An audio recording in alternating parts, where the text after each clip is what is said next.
Assalamualaikum warahmatullahi wabarakatuh. Waalaikumsalam warahmatullahi wabarakatuh. Alhamdulillahirabbil alamin wassalatu wassalamu ala rasulil amin nabiyina Muhammadin wa ala alihi wa sahbihi ajma'in. Amma ba'du, Allahumma alimna ma yanfa'una warzuqna bima 'allamtana wa zidna 'ilman ya rabbal alamin. Fa fi hadhihi al-lailah ana tasabtu li jami'atillah wa qadartu ya muskila hunaka kahraba inda al-banat walhamdulillah asbahna al-kahraba fa akharna fi ad-dars fa tawaqafna fi dars al-madi fi al-hadith as-sadi ashar. والآن نواصل الحديث الثامن عشر حسن الخلق. Hadis yang ke-18.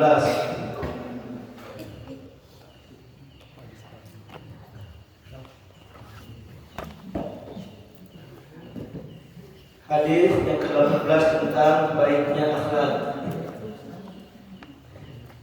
An Abi Bakr Jundub bin Junadah wa Abdul Rahman Mu'adz bin Jabal radhiyallahu anhuma an Rasulillah sallallahu alaihi wasallam qala ittaqillaha haitsu ma kunta wa atbi sayyi'atal hasanata tamhuha wa khaliqin nasa bi khuluqin hasanin rawahu Tirmidzi wa qala haditsun hasanun fa fi ba'd nusakhi hasanun sahihun.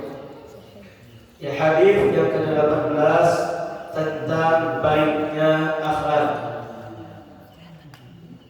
Dari Abi Dzar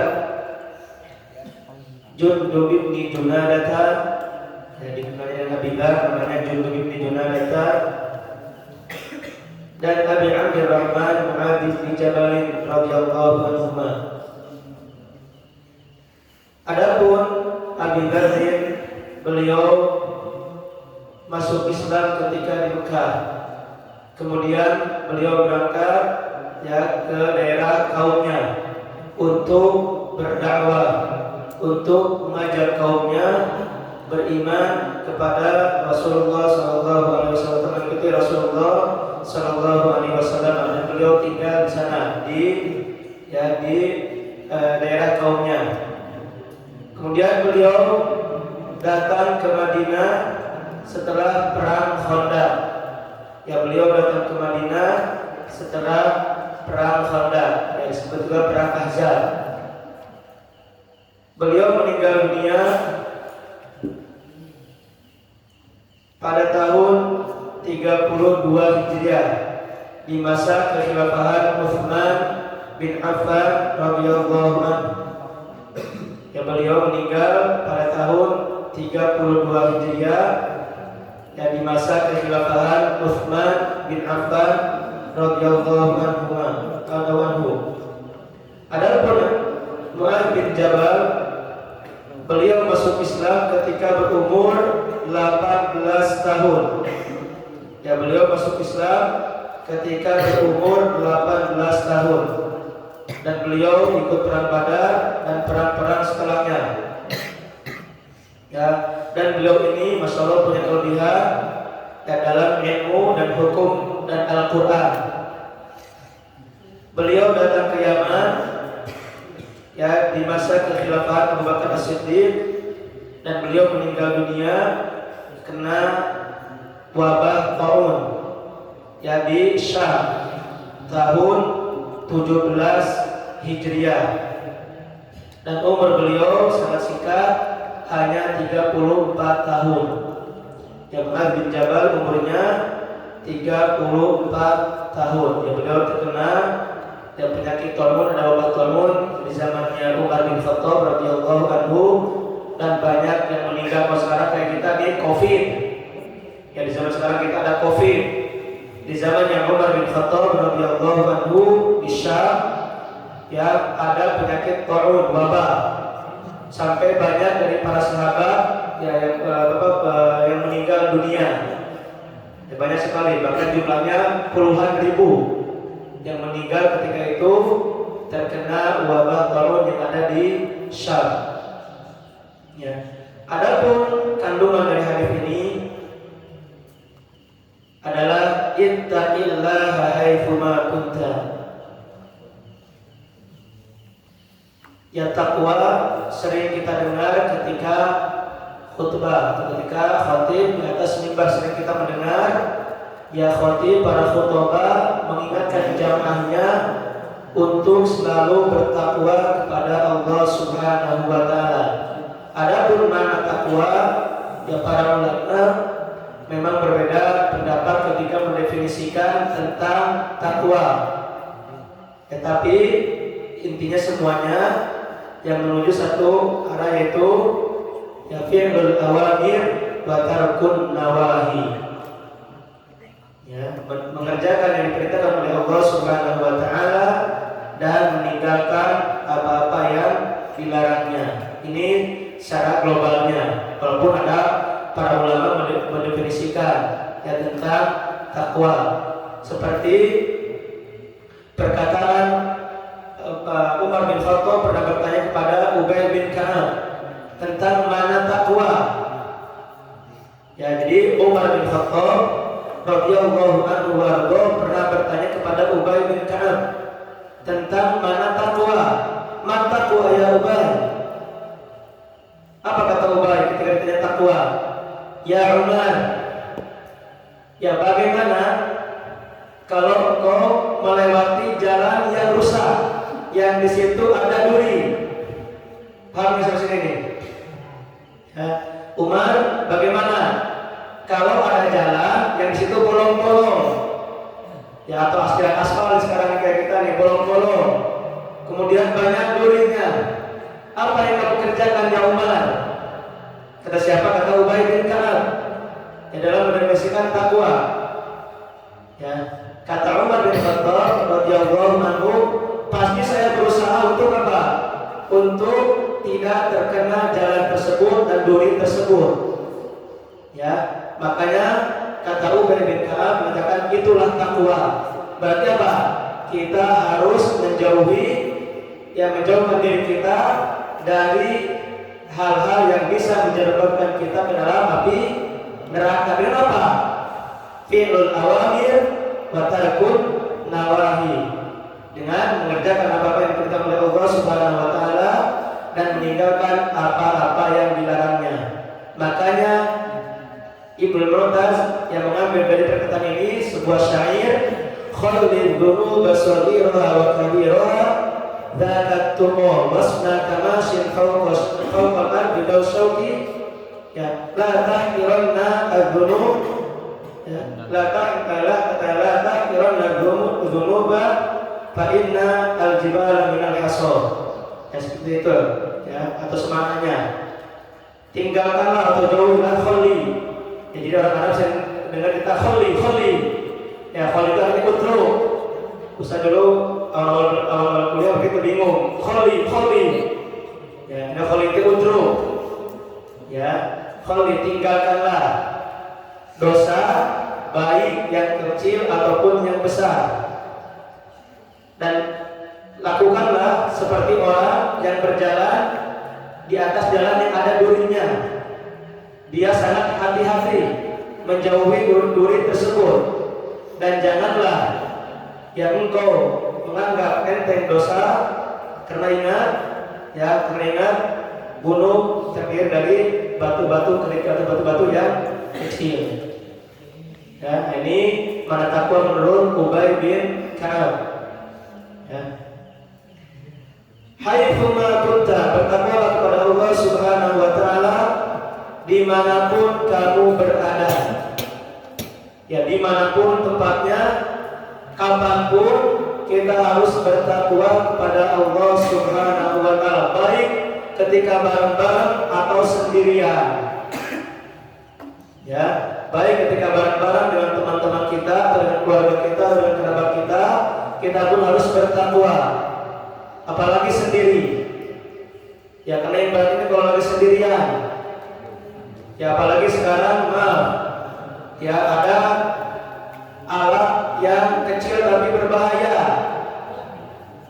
Ya kalau kita lagi sendirian, kalau kita tidak merasa diawasi oleh Allah Subhanahu wa taala, maka kita bisa tergelincir.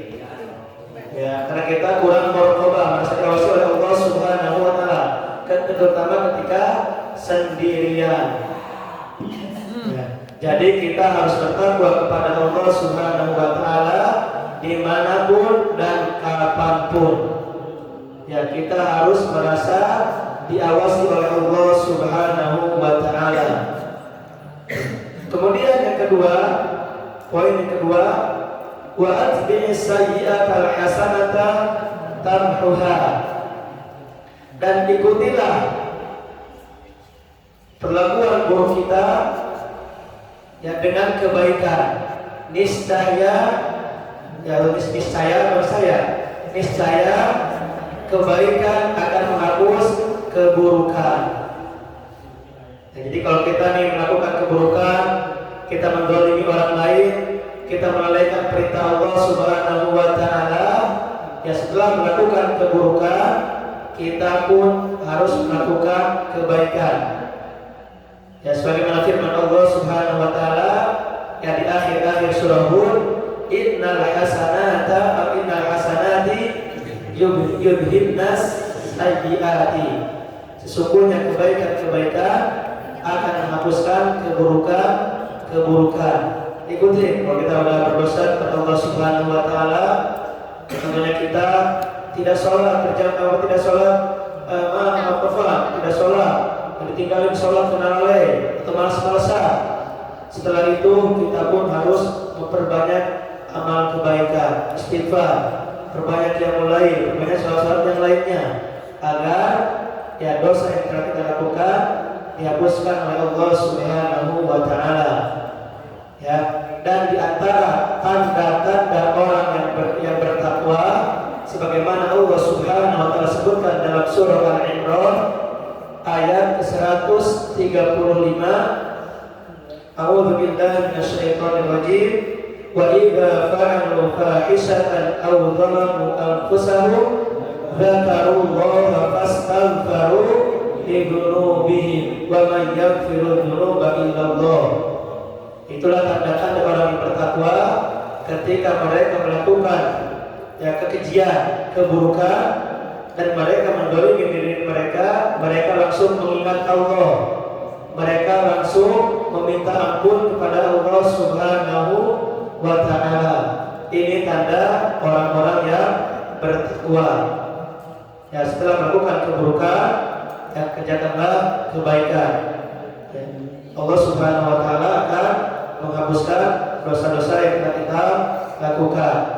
Ya jangan naudzubillah.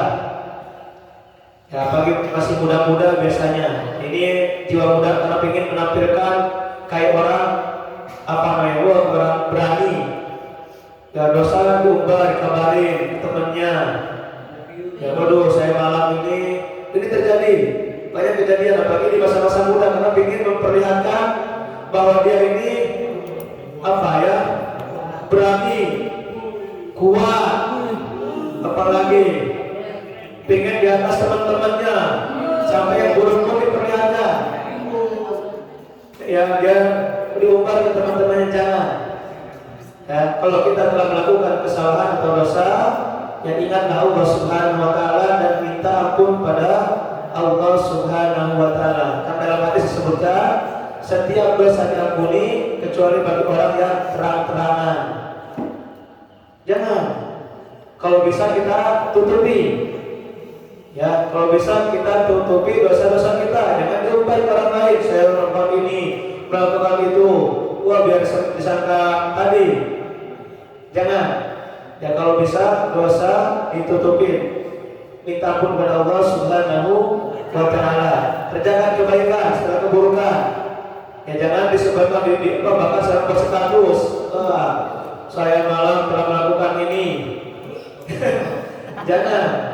Keburukan sebisa mungkin kita sembunyikan. Ya jangan terang-terangan. Ya muhajir atau mujahir disebutnya. Mujahir. Ya terang-terangan melakukan dosa.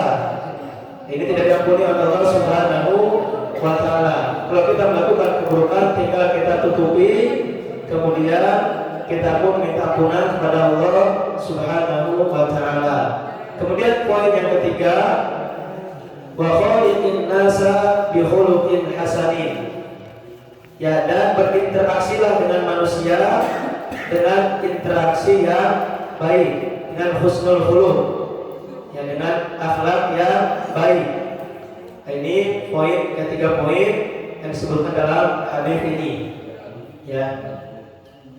Adapun yang bisa kita ambil dari hadis ini, yang pertama adalah wajib kita bertakwa kepada Allah Subhanahu wa Ta'ala, baik ketika kita sendirian atau bersama orang lain. Harus bertakwa, terutama ketika sendirian, harus diingatkan. Ya, karena benar, ya, kita pun merasakan kalau kesendirian itu merasa diawasi oleh Allah Subhanahu wa Ta'ala sangat lemah. Apalagi sekarang saya sampaikan tadi, sekarang ada alat yang fitnahnya sangat besar. Ya, fitnah ini apa? Alat ini fitnahnya sangat besar. Bahkan sekarang orang yang di kamar aja ya bisa judi, bisa udah bisa ini. Kalau kita kurang merasa diawasi oleh Allah Subhanahu wa Ta'ala, apapun bisa kita akses, bisa kita lihat. Makanya harus hati-hati dengan fitnah, terutama fitnah akhir zaman. Terutama semua fitnah yang tadi. Yang satu yang barang kecil tapi ya bisa membahayakan kita. Ya, ini yang pertama. Yang kedua, fi'lul qur'an yarfa'ud darajat. Melakukan ketaatan kepada Allah Subhanahu wa Ta'ala akan meninggikan derajat kita dan menghapuskan dosa-dosa kita. Ya.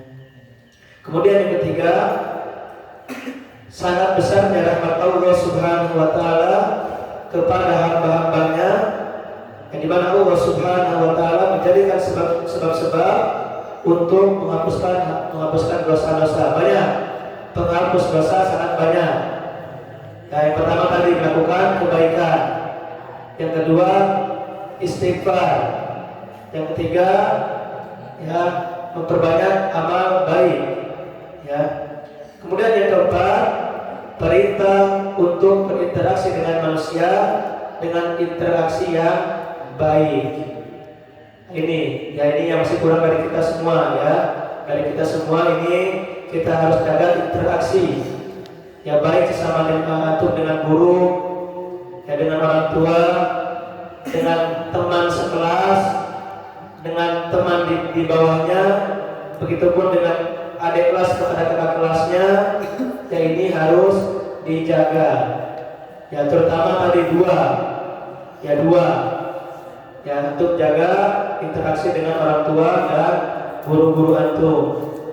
Ini sangat harus dijaga kita, terutama ke dua orang ini. Bukan kita ingin dihormat, bukan, tapi ini perintah Allah Subhanahu wa Ta'ala. Selama baik harus ditaati, kalau buruk jangan. Ya, karena sekarang banyak kejadian di pesantren-pesantren yang buruk pun dilakukan selama diperintahkan oleh gurunya, alam berkah. Naudzubillah, ini banyak cerita di pondok. Ya, ada perempuan di ini, naudzubillah, biar berkah. Banyak kejadian di berita. Nah, ini nggak boleh. Islam dalam kebaikan antum harus taat, harus mengerjakan apa yang diperintahkan oleh guru. Selama dalam kebaikan, dalam keburukan jangan. Ya, semua nggak boleh, buruk yang nggak boleh dikerjakan, walaupun guru yang memerintahkan. Ya, karena ini banyak kejadian di berita yang miris. Ya, karena biar berkah ilmunya sampai melakukan hal-hal yang dilarang oleh Allah Subhanahu wa Ta'ala. Ini antum sama antum pun sama. Adik kelas menghormati kakak kelasnya. Kakak kelas pun harus menyayangi adik-adiknya, jangan berbuat zalim. Ya, adik kelas pun jangan bikin kesal pada kakak kelasnya. Begitupun dengan kakak kelas. Ya, jangan menzalimi. Ya, jangan berbuat kasar. Mentang-mentang sudah di atas, ya tadi yang menzalimi yang di bawahnya nggak boleh. Ya harus berinteraksi dan interaksi yang baik. Ya. Kemudian yang selanjutnya, yang terakhir, keutamaan baik akhlak yang baik, keutamaan akhlak yang baik. Yang pertama adalah akhlak yang baik dari kesempurnaan iman. Ya, akhlak yang baik dari kesempurnaan iman. Sebagaimana sabda Rasulullah SAW, "Akmalul mu'minina imanan ahsanuhum khuluqa." Orang mukmin yang paling sempurna imannya adalah yang paling baik akhlaknya. Ya. Kemudian yang kedua, keutamaan dari akhlak yang baik adalah akhlak yang baik adalah ya amalan yang paling memberatkan dalam timbangan. Yang ketiga, kita cepatkan. Yang ketiga, akhlak yang baik di antara sebab seseorang masuk ke dalam surga Allah Subhanahu wa taala. Akan dalam hadis disebutkan, ya, inna aktsara ma yudkhilu minan nasi an-nar al-ajwafan. Rasulullah sallallahu alaihi wasallam bersabda, sesungguhnya yang paling banyak masukkan manusia ke dalam neraka adalah al-ajwafan. Kemudian para sahabat bertanya, apa itu ayat al-ajwafan ya Rasulullah? Rasulullah sallallahu alaihi wasallam menjawab, al-farju wal fam. Ya, kemaluan dan mulut ini yang perlu dijaga. Ya. Kemudian Rasulullah SAW bertanya lagi, ya, apa yang banyak masukkan manusia ke dalam surga? Rasulullah SAW menjawab, bertakwa kepada Allah Subhanahu wa taala dan akhlak yang baik. Dan banyak sekali keutamaan-keutamaan yang akan didapatkan oleh seseorang ketika akhlaknya dia berinteraksi dengan orang lain, berinteraksi dengan yang baik. Kemudian yang terakhir di sini disebutkan sebab-sebab dosa kita diampuni. Ya, bertobat kepada Allah. Ya, bertobat kalau sudah melakukan keburukan, bertobat kepada Allah. Kemudian yang kedua, yang minta ampunan. Ketiga, melakukan kebaikan. Yang keempat, saudara-saudaranya mendoakannya. Ini yang penting juga. Ya, teman-teman yang baik yang selalu mendoakan kita, ini bisa juga menghapuskan dosa-dosa kita, teman kita nih yang di malam hari mendoakan kita. Insya Allah dosa-dosanya akan diampuni oleh Allah Subhanahu wa taala. Dan banyak sekali sampai 10 disebutkan. Kita cukupkan hanya 4 aja, yaitu perbanyak teman yang solih, teman yang baik, agar nanti teman-teman kita semuanya bisa mendoakan kita. Nah, ini perlu saya sampaikan ke hadis nomor 18. Yang pertama tentang bertakwa kepada Allah Subhanahu wa taala. Kemudian yang kedua tentang berbuat baik setelah berbuat keburukan.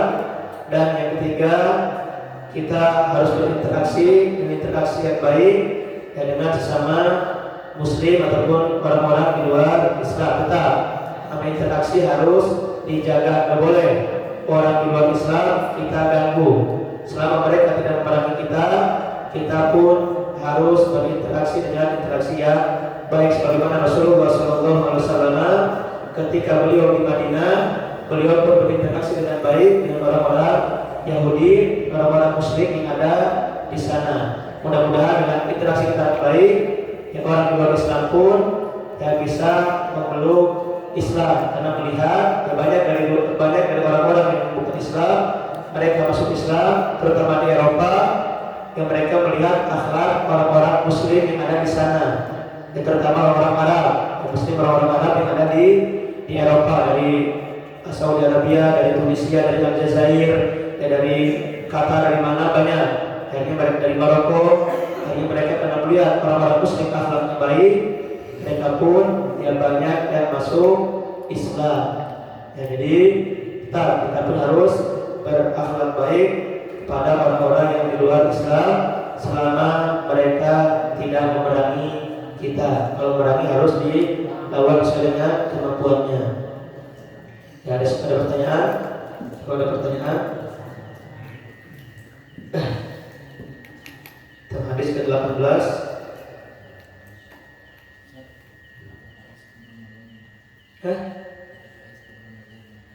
Tanya dulu nanti.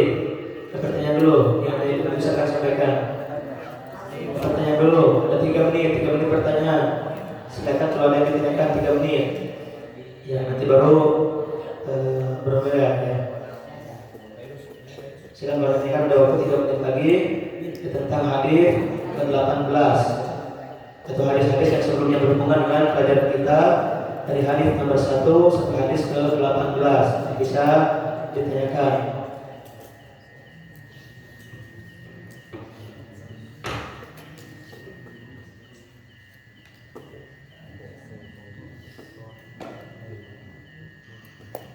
Sudah 2 menit lagi. Hubungan dengan bahas kita pertama hadis, kedua akidah, sama fikih yang tanya satu bepa ya. Dan tanya sampai mana sekarang? Fikih sampai mana sekarang? Sampai sholat belum?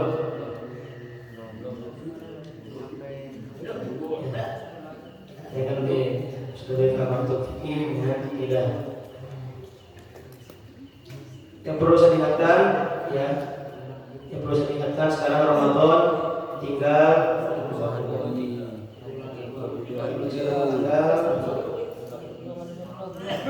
sekarang tanggal 9